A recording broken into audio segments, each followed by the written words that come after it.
Okay, so carrying over from last week's chapter, we learned essentially what I guess we knew, but I think it expanded on it a little bit more, which is that Shoto had achieved perfect balance between his fire and his ice, and done what was thought impossible even by his father, which is how to control the fire without burning oneself. And like at this point, he does have complete mastery of his power.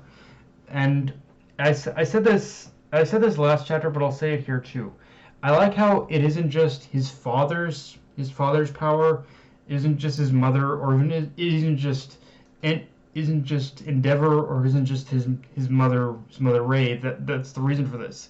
It's thanks to both his father and his mother that Shoto is able to defeat Toya, but by embracing both sides of himself, by embracing both Endeavor, by embracing his mother.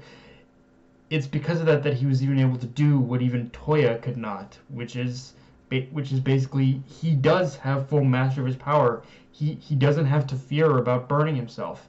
And although a little bit rushed, I do like how this chapter does still feel like the culmination of all of Shoto's experiences coming full circle, and that he's finally the person he's wanted to be by accepting all of who he is, but at the same time, just pretty much like what Shoto's done throughout the entirety of his journey, he's not even though he's embraced all sides of himself, he's not making those sides of himself define him either, because as he says, even though it's thanks to the power of his mother and father that he was able to win over his brother, it's ultimately thanks to his friends that he's maintained that moral strength, that moral core to keep pushing forward to get to that point, and made him into the fully realized version of himself that he is now, and the person he's always wanted to be.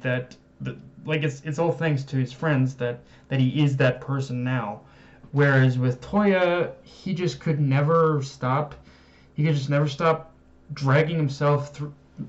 Just dragging himself through pretty much the mud of his past. Like he could never just let go of the past and try to learn from it, try to accept who who he is as a person. It just he's never able to just come to terms with with those sides of himself, unlike with Shoto.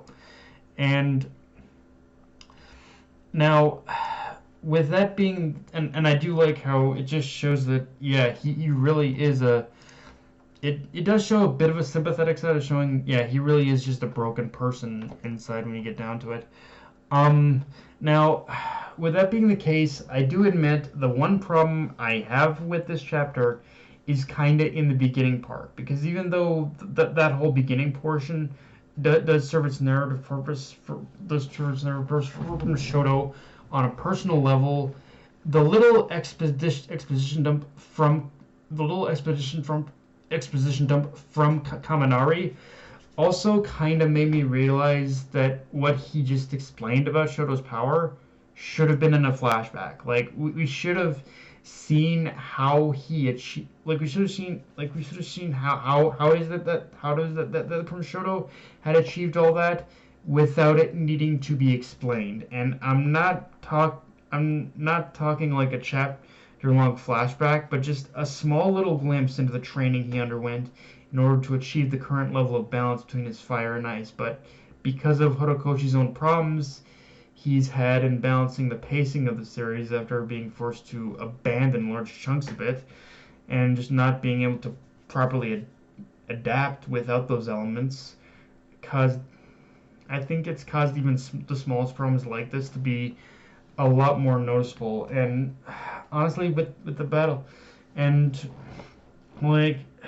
it's one of those things where in situations like this I've kind of hoped that the anime will fix it, but because of the nature of the problems that Horikoshi faces, because of the nature of the problems that Horikoshi has been facing, not just in adapting to telling the story without these elements, I don't think it's gonna be a pro. I don't think they're problems that are gonna be fixed in the anime, unfortunately.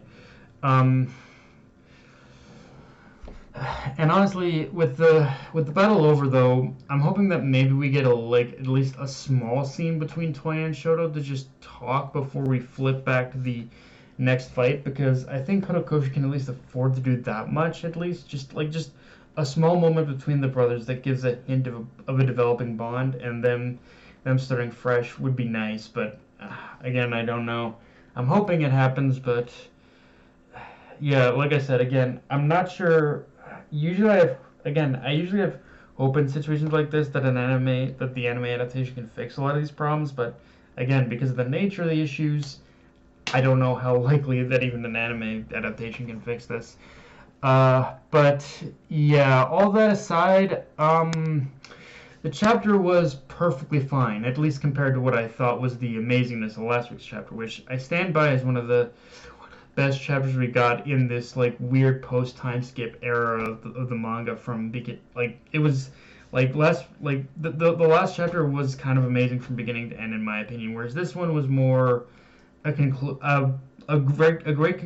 conclusion with what felt like a couple more missing pieces, and again make me wonder even more just how much of Horikoshi's original plan we're missing, and even more so how much has he had to readjust without being able to do the full story with the villains he wanted, because there's definitely been some crossover effects in how not being able to adapt the villains properly in the way he wanted. I think it has kind of affected the heroes of the story as well. It's obvious to that as well. Um, but all that said, one positive I can say regardless though is that the artwork in this chapter was as per usual amazing. Like it feels like Horikoshi every time Horikoshi focuses on the Todorokis, the artwork just bursts onto the page. Like just the splashes of just the great splashes of artwork are probably the best bits in this chapter, honestly. But yeah, guys. With all that being said, if you enjoyed the video, like, comment, subscribe. Follow me on Twitter, Analyst Crunchyroll. Be sure the notification bell, subscribe button, and just share the video around, guys. Dark Knight of Anime, signing off. Later, everyone.